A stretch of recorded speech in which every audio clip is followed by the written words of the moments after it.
Baik, selamat malam. Terima kasih atas waktu dan kesempatan yang diberikan kepada saya. Perkenalkan, nama saya Andreas Billy, NIM 2017 410016.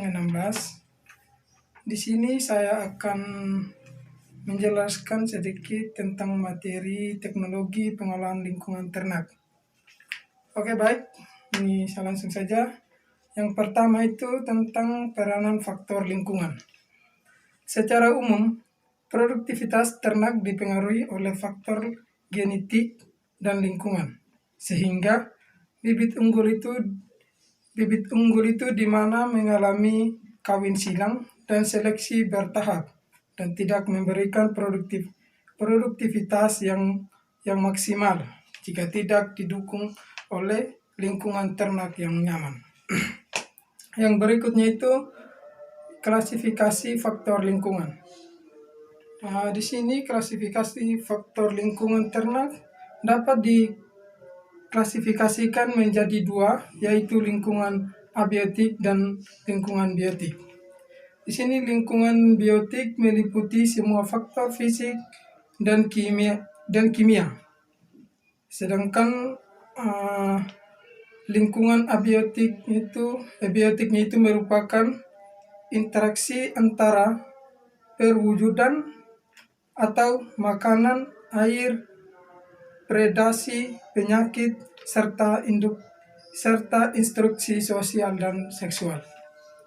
Yang berikutnya itu ada klasifikasi faktor lingkungan. Di sini ada matahari, bumi, atmosfer air, pertumbuhan tanaman, iklim, produktivitas ternak, bentuk geologi, dan tanah. Selanjutnya, di sini ada unsur fisik. Unsur fisik itu yang pertama dia penyerapan energi radiasi matahari oleh permukaan bumi, mengaktif molekul gas atmosfer sehingga terjadi proses pembentukan unsur-unsur cuaca. Yang kedua itu perubahan sudut datang sinar surya tiap saat dalam sehari dan tiap hari dalam setahun pada tiap titik lokasi di bumi mengakibatkan perubahan jumlah energi surya.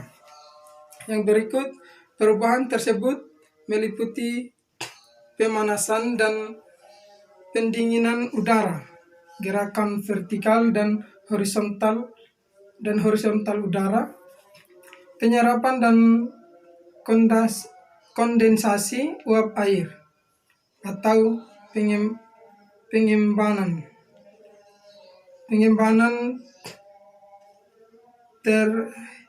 pembentukan awan.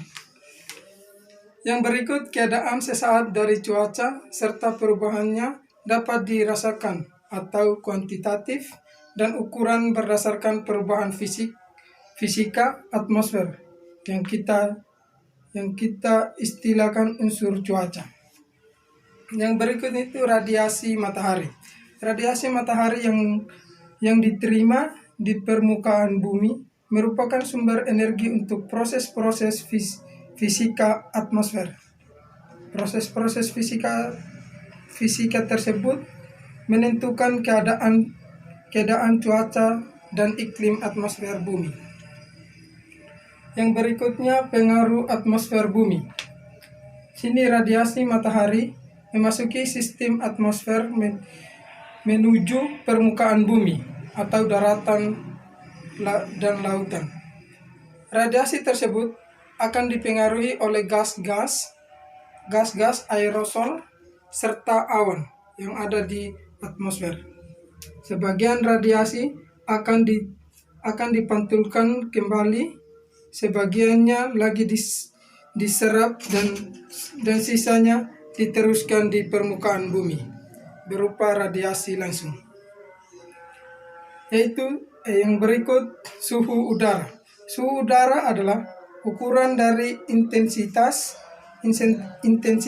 panas dalam unit standar dan biasanya diinspirasikan dalam skala derajat Celcius.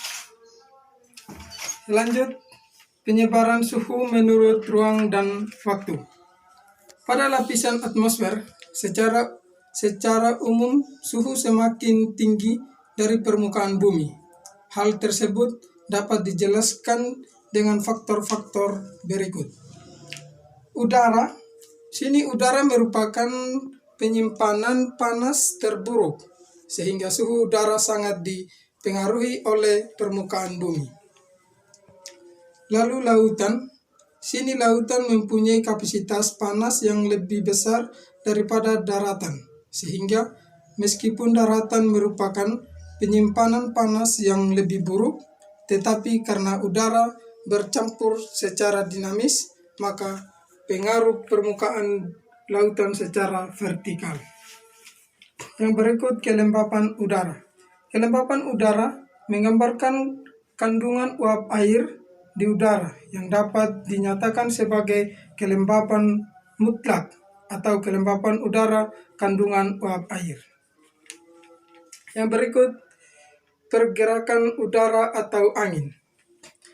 Sini angin adalah udara yang bergerak atau berembus. Pergerakan udara ini disebabkan karena adanya perbedaan tekanan udara oleh pemanasan radiasi matahari. Lalu yang berikut unsur kimiawi.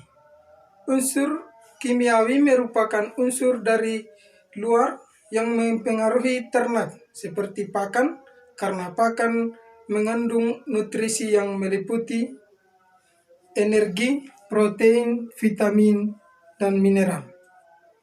Di sini pengertian energi sangat diperlukan setiap langkah makhluk hidup, karena energi bekerja secara mekanis dari aktivitas makhluk hidup. Sekian dan terima kasih. Mohon maaf jikalau ada kata-kata saya yang kurang menyenangkan. Terima kasih.